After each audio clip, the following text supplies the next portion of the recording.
Hello दोस्तों, कैसे हैं सब। मेरा नाम है हिमांशु और मैं स्वागत करता हूं आप सबका आपके अपने चैनल कॉमिक वर्ल्ड पर। तो चलिए दोस्तों, शुरू करते हैं मनोज कॉमिक्स में राम रहीम सीरीज की कॉमिक भारत के बेटे, जो कि तिरंगे की कसम का अगला भाग है। तो चलिए दोस्तों, शुरू करते हैं। सॉरी। भारत के बॉर्डर सिक्योरिटी के विशिष्ट ऑफिसर कर्नल राघव यानी राम के पिता का अपहरण करने के लिए चीनी सीक्रेट सर्विस के चीफ तुंग ने भारत के ही कुछ कुख्यात बदमाशों का सहारा लिया। और उन बदमाशों ने उस समय कर्नल राघव का अपहरण किया जब राम रहीम अपने एक दोस्त के घर उसकी बहन की शादी में गए हुए थे। जब राम रहीम को लौटने पर सारी जानकारी मिली तो वे अपहरणकर्ताओं की खोज में लग गए। अपने ही घर में एक स्थान पर उन्हें एक कुख्यात बदमाश बिरजू का बटुआ मिला और वे उसके सहारे चीफ मुखर्जी की मदद से उसके अड्डे पर जा पहुंचे। फिर बिरजू के उस्ताद भीमा से उन्हें जो जानकारी मिली उसे जानकर वे चौंक उठे। भीमा के अनुसार उसके पिता का अपहरण चीनी जासूसों ने किया था, जिनका अड्डा भारतीय समुद्री सीमा में ही मौजूद एक वीरान पहाड़ के गर्भ में बना हुआ था। राम रहीम ने एक स्टीमर किराए पर लिया और उसमें बैठ गए। फिर क्या होता है, प्रस्तुत चित्रकथा में पढ़ें। राम ने स्टीमर स्टार्ट किया और स्टीमर समुद्र का सीना चीरता हुआ आगे बढ़ चला। लगभग 1 घंटे की समुद्री यात्रा के पश्चात, राम भैया, वह देखो, शायद इसी पहाड़ के लिए भीमा ने कहा था। हाँ, कहा तो था, लेकिन मुझे विश्वास नहीं हो रहा है कि इसके गर्भ में भी कोई अड्डा बना सकता है। कुछ देर बाद उनका स्टीमर उस पहाड़ की तलहटी से जा लगा और वे स्टीमर से कूदकर एक चौड़ी समतल चट्टान पर पहुंच गए। राम भैया, यहाँ आसपास तो कोई हलचल नहीं दिखाई दे रही। हमें ऊपर चढ़ना होगा। हो सकता है ऊपर से उन्होंने भीतर घुसने का मार्ग बनाया होगा। लेकिन एक मिनट ठहरो, पहले मैं स्टीमर को किसी चट्टान से बांध दूं। स्टीमर को बांधने के पश्चात दोनों पहाड़ के इर्द गिर्द पड़ी चट्टानों का सहारा ले लेकर ऊपर चढ़ने लगे। अचानक आधी ऊंचाई तय करने के पश्चात रहीम को अपने दाईं ओर कुछ दूरी पर एक विचित्र सी वस्तु चमकती दिखाई दी। अरे भैया, वह देखो, कोई वस्तु आंखों में चमक डाल रही है। ओह, कोई शीशा मालूम पड़ता है। लेकिन शीशे का यहाँ क्या काम, जरा देखो तो। इधर पहाड़ के घर में बने चीनी स्टेशन जेब्रा के कंट्रोल रूम से राम रहीम की एक एक गतिविधि पर उस समय से ही निगाह रखी जा रही थी जब वे स्टीमर से उतरकर पहाड़ की तलहटी पर पहुंचे थे। उफ, इनकी दृष्टि हमारे गुप्त कैमरे पर पड़ गई है और शायद अब वे उसे नष्ट करने जा रहे हैं। उधर, ये तो कोई छोटा सा गुप्त कैमरा मालूम पड़ता है भैया। क्या? फिर राम ने भी उस स्थान पर पहुंचने में देर नहीं लगाई। वास्तव में ये तो कैमरा ही है। लगता है ये कैमरा इस पहाड़ के आसपास होने वाली हलचल पर नजर रखने के लिए लगाया गया है। तो इसका मतलब है यहाँ वास्तव में ही चीनी अड्डा कायम है। बिल्कुल। और साथ साथ ही ये भी समझ लो कि हम दुश्मनों द्वारा देख भी लिए गए हैं, मारे गए। तब तो वे अब तक हमारी मौत का इंतजाम भी कर चुके होंगे।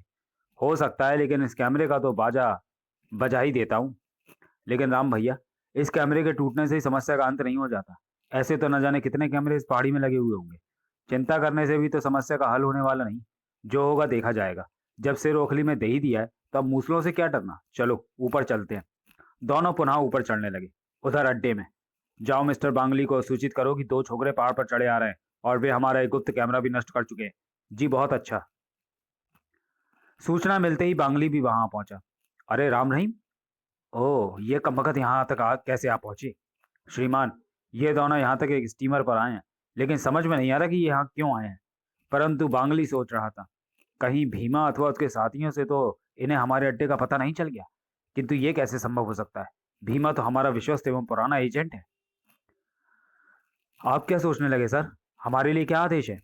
गार्ड्स को सचेत कर दो, जैसे ही ये ऊपर पहुंचे इन्हें पकड़ लिया जाए। मुझे विश्वास है चीफ इन्हें जिंदा पाकर अत्यंत प्रसन्न होंगे। फिर बांगली वापस लौट गया। कुछ देर बाद बांगली अपने चीफ कॉमरेड तुंग के सामने था। सारी रिपोर्ट देने के बाद अंत में वो बोला, मैंने उन दोनों को जिंदा पकड़ने का आदेश दे दिया है चीफ। गुड, ये तुमने बहुत अच्छा किया बांगली। मुझे उन दोनों से अपना कुछ पिछला हिसाब किताब भी चुकता करना है। अतः इन्हें पकड़कर मेरे सामने लाने की जिम्मेदारी अब तुम्हारी है। Okay chief. लेकिन चीफ, क्या कर्नल राघव ने कुछ बताया? नहीं, लेकिन चिंता मत करो, वह जल्दी ही सब कुछ उगल देगा, वरना राम रहीम को ही चारे के रूप में प्रयोग करेंगे। मैं भी यही कहना चाहता था चीफ। राम रहीम ने यहाँ आकर स्वयं ही हमारी मुश्किल आसान कर दी है। लेकिन साथ ही साथ मुझे इस बात का भी आश्चर्य है कि वे दोनों यहाँ तक आकर पहुंच कैसे गए। हो, ये बात तो मेरे दिमाग से भी निकल गई थी। तुमने कर्नल राघव के मामले में किन लोगों से काम लिया था? अपने उसी विश्वस्त एवं पुराने एजेंट भीमा से चीफ। परंतु मुझे विश्वास नहीं होता कि उसी की मदद से ये दोनों यहाँ पहुंचे होंगे। वह कट सकता है लेकिन आसानी से झुक नहीं सकता। हम्म फिर कुछ क्षणों तक सोचने विचारने के बाद, सुनो, तुम तुरंत ट्रांसमीटर पर उससे संपर्क करो, असलियत अभी मालूम हो जाएगी। Okay chief. बांगली ने अपनी जेब से एक छोटा सा किंतु शक्तिशाली ट्रांसमीटर निकाला और उसे ऑन कर भीमा से संपर्क स्थापित करने की कोशिश करने लगा। हेलो हेलो भीमा, बांगली स्पीकिंग। परंतु जब काफी कोशिश करने के बावजूद भी भीमा से संपर्क नहीं जुड़ा तो उसने ट्रांसमीटर ऑफ कर दिया। समझ में नहीं आ रहा चीफ कि उससे संपर्क क्यों नहीं जुड़ रहा। ट्रांसमीटर तो वह हमेशा अपने पास ही रखा करता है। मुझे खतरे की बू आ रही है बांगली। यदि राम रहीम की तरह भारतीय फौज भी यहाँ पहुंच गई तो गजब हो जाएगा। मैं कुछ समझा नहीं चीफ। सुनो बांगली, हो सकता है भीमा अथवा उसके साथियों तक राम रहीम किसी तरह जा पहुंचे हो और उनसे सब कुछ उगलवा लिया हो। यदि ऐसा हुआ होगा तो समझ लो पुलिस व मिलिट्री भी यहाँ पहुंचती ही होगी। ऐसा असंभव है चीफ। यह तो स्वयं भीमा भी नहीं जानता कि हमारा कोई अड्डा इस पहाड़ी पर है। यही तो तुम में कमी है बांगली कि तुम सबको मूर्ख समझते हो। यदि उसे ना भी मालूम हुआ तो अभी वो तुम्हें हर कार्य के बाद इस पहाड़ की ओर आते देखकर संदेह तो हो सकता है। लेकिन चीफ, यदि ऐसी ही कोई बात होती तो राम रहीम के साथ इस समय पुलिस फोर्स भी होनी चाहिए थी। बात तो तुम्हारी ठीक है, लेकिन प्रश्न फिर यही उत्पन्न होता है कि ये दोनों यहाँ तक कैसे पहुंच गए। इस प्रश्न का उत्तर तो अब राम रहीम ही दे सकते हैं। मेरे विचार से मुझे उनके स्वागत का प्रबंध करना चाहिए। ठीक है जाओ, लेकिन एक बात और, राम रहीम के शहर में मौजूद अपने एजेंट को भी सूचना प्रेषित कर देना कि वह भीमा की तलाश करें और जल्द से जल्द हमें सही जानकारी पहुंचाएं। मैं किसी किस्म की लापरवाही हर कोई लापरवाही कर कोई खतरा मोल लेना नहीं चाहता। Yes chief. इधर राम पहाड़ की चोटी पर रहीम से पहले पहुंचा। मार्ग में दिखाई पड़ने वाले बहुत से गुप्त कैमरों को वे नष्ट करते आए थे। राम भैया, अब मुझ में और चढ़ने की शक्ति नहीं है। घबराओ नहीं, लो पकड़ो मेरा हाथ। रहीम ने कुछ सोचकर उसका हाथ थाम लिया और राम ने उसे एक झटके के साथ ऊपर खींच लिया। ऊपर पहुंचते ही रहीम निढाल होकर लंबा लेट गया। क्या हुआ, ठीक तो हो ना? ठीक तो हूं, लेकिन थोड़ा दम लेने दो। कुछ देर आराम करने के पश्चात राम रहीम पहाड़ की चोटी पर दुश्मनों के गुप्त मार्ग को तलाश करते रहे, लेकिन उन्हें अपने उद्देश्य में सफलता नहीं मिली। समझ में नहीं आता वे अपने अंडे के भीतर बाहर जाते आते कैसे होंगे। यहाँ तो कहीं भी हमें ऐसा संदिग्ध स्थान नहीं मिला।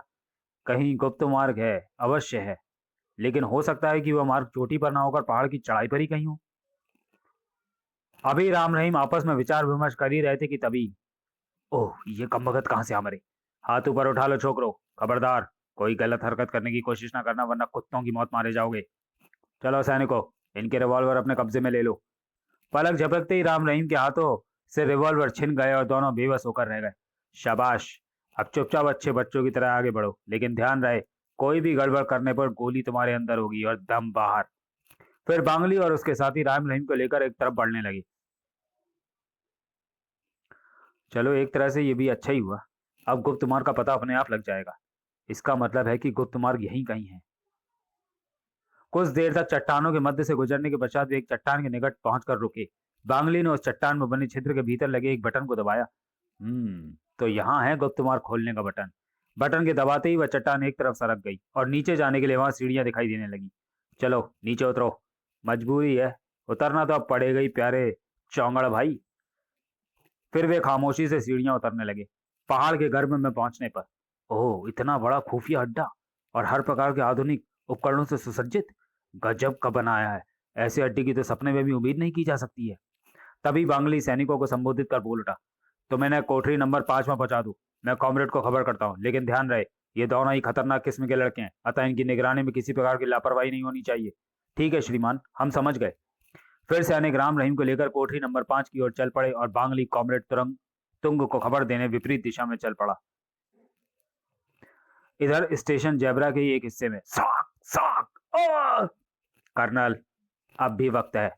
तुम अपनी देखरेख में दक्षिणी सीमा पर बने खुफिया सैनिक अड्डों के बारे में हमें बता दो, वरना मार मार कर तुम्हारे शरीर की एक एक बोटी उधेड़ ली जाएगी।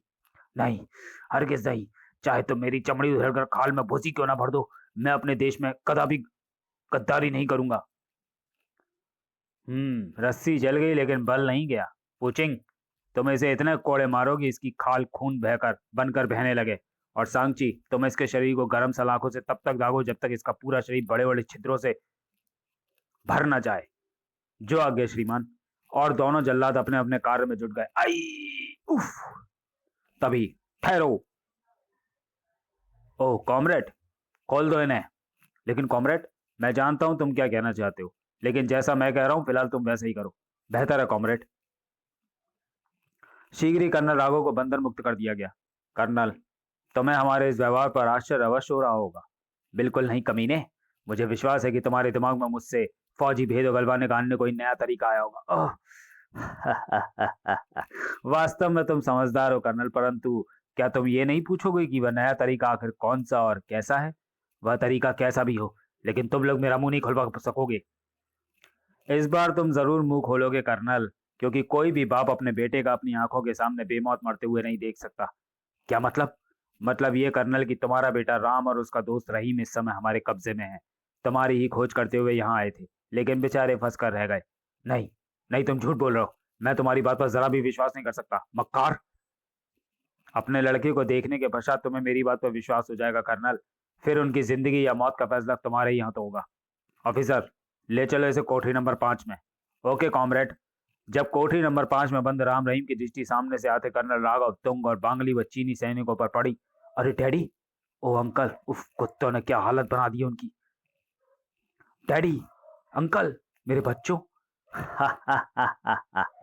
अब तो तुम्हें हमारी बात पर पूरा भरोसा हो गया होगा कर्नल। अब इनकी और तुम्हारी भलाई इसी में है कि तुम अपने गुप्त फौजी अड्डों का पता बता दो। हरगिज नहीं। अपने वतन के ऊपर मैं ये दो तो क्या, सैकड़ों लड़कों को कुर्बान कर सकता हूँ। जल्दबाजी में फैसला करना अच्छा नहीं होता कर्नल।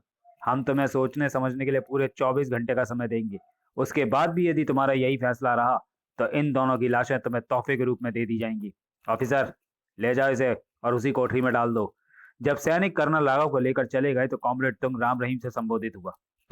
मेरे विचार से तुम दोनों कर्नल की तरह जिद और मूर्खता नहीं करोगे। क्या चाहते हो हमसे? फिलहाल तो सिर्फ इतना जानना चाहता हूँ कि तुम्हें यहाँ के बारे में जानकारी किससे मिली। ध्यान रहे, झूठ बोलने की कोशिश की तो तुम्हारे पिता को जो समय दिया गया है उतने समय तक यात्राएं भी सहन करनी पड़ेंगी। तुम्हारे चूहे एजेंट भीमा से। ओ, कुछ सोचकर राम ने फिलहाल सच कहना ही उचित समझा। और वह इस समय हमारे चीफ की कस्टडी में यहाँ के बारे में सब कुछ उगल रहा होगा। फिर क्या होगा, इसका तुम स्वयं ही अंदाजा लगा सकते हो। अतः भला इसी में है कि मेरे पिता को और हमें तुरंत आजाद कर दो और यह स्टेशन खाली कर अपने देश वापस से भाग जाओ। खामोश बदतमीज! क्यों, घबरा गए क्या? बांगली, तुरंत एजेंटों को खबर कर भीमा को खत्म करने का प्रबंध करो, वरना इस पिद्दी से छोकरे की बात सच हो जाएगी। अभी लीजिए कॉमरेड। तभी एक सैनिक तेजी से चलता हुआ वहां आया। क्या बात है फूचिंग, क्या कोई नई खबर? यस कॉमरेड, हिंदुस्तान से एजेंट जीरो का संदेश आया है कि भारत में हमारे एक स्थानीय पिट्ठू भीमा ने पुलिस कस्टडी में आत्महत्या कर ली है। वाह! वास्तव में बड़ी अच्छी खबर लाए हो। खुश हो लो सुअरों, जब हमारा दांव चलेगा तब सारे दांत पेट में घुस जाएंगे। तुमने भी सुन लिया ना छोकरो, जिस मुसीबत से तुम हमें डरा रहे थे वह अपने आप ही खत्म हो गई। अब तुम्हारे अलावा कोई भी हमारे अड्डे के विषय में नहीं जानता और तुम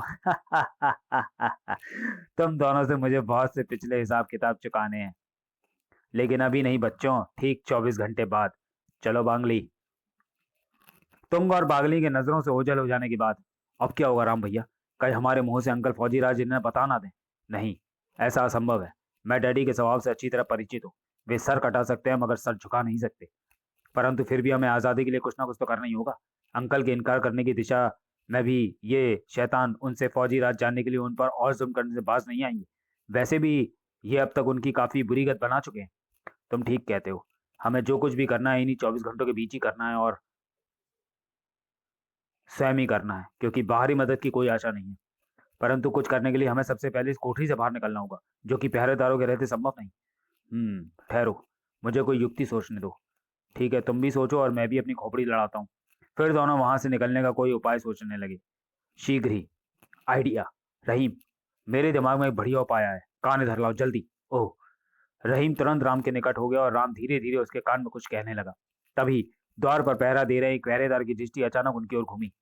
ए, ये तुम दोनों कान में क्या खुसर फुसर कर रहे हो? यदि भाग निकलने की कोई योजना बना रहे हो तो बेकार है। बिना कॉमरेड की इच्छा के यहाँ कोई भी एक क्षण से ज्यादा सांस नहीं ले सकता।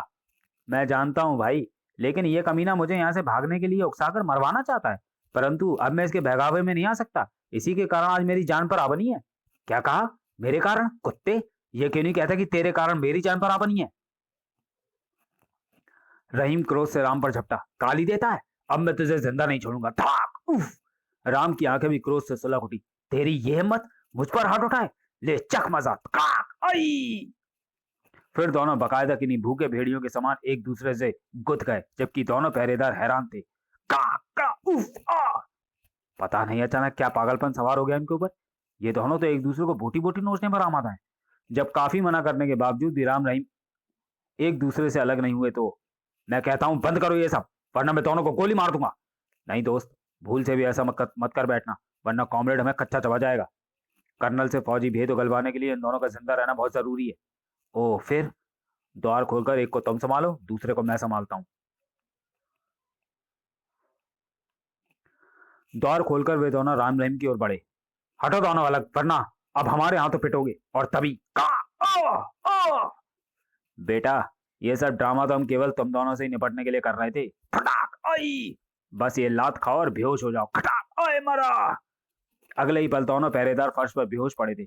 गनीमत है कि ये ज्यादा चीखे चिल्लाए नहीं, वरना सब गड़बड़ हो जाता। चलो अब यहाँ से निकल चलें। हाँ चलो। फिर दोनों कोठरी से निकलकर उनकी गन उठाते हुए एक तरफ दौड़ पड़े। संयोगवश उस तरफ कोई आदमी नहीं था। दौड़ते दौड़ते अचानक राम ने रहीम को एक तरफ आड़ में खींचा। रुको रहीम। क्यों, क्या हुआ? वह देखो, बिजली का जनरेटर। शायद यही इनका पावर स्टेशन है और यहीं से पूरे अड्डे को बिजली सप्लाई की जाती है। समझ गया, तुम चाहते हो कि इसे नष्ट कर इसका इलेक्ट्रॉनिक सिस्टम फेल कर दिया जाए। बिल्कुल ठीक समझे। इससे जहां इनमें बौखलाहट फैलेगी, वहीं हमें अंधकार और इनकी बौखलाहटों से फायदा पहुंचेगा। लेकिन वह पहरेदार? अरे कुलेल, उसकी तुम चिंता मत करो भैया, मेरे पास बेआवाज शस्त्र भी हैं। देखो मैं कितनी आसानी से उसे लंबा करता हूँ। तो चलिए दोस्तों, वीडियो को यहीं समाप्त करते हैं और मिलते हैं भारत के बेटे के दूसरे और अंतिम भाग में अगले वीडियो में। तब तक के लिए धन्यवाद।